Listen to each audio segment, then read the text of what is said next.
শুরুতেই তোমাকে একটা কথা বলি, এই পৃথিবীর সকলের কাছে তুমি ভালো হওয়ার চেষ্টা করো না। তুমি চাইলেও এই পৃথিবীর সকলের কাছে ভালো হতে পারবে না। আজ পর্যন্ত কেউ তা পারেনি, আর তুমিও পারবে না। যদি সৎ হতে হয়, যদি ভালো হতেই হয়, তাহলে নিজের কাছে হও, নিজের পিতামাতার কাছে হও। কিছু কিছু জিনিস, কিছু কিছু আদর্শ মেনে চলা উচিত। তার মধ্যে একটি আদর্শ হলো বন্ধুদের সাথে কখনো বিশ্বাসঘাতকতা করবে না।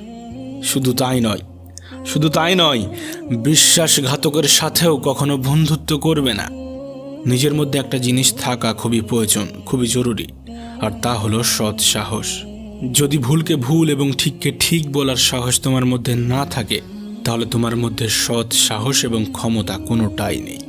তোমার সাথে তোমার রবের সম্পর্ক সব থেকে বেশি গভীর হওয়া উচিত। এই পৃথিবীতে এমন একটা সম্পর্ক থাকা অত্যন্ত জরুরি, যার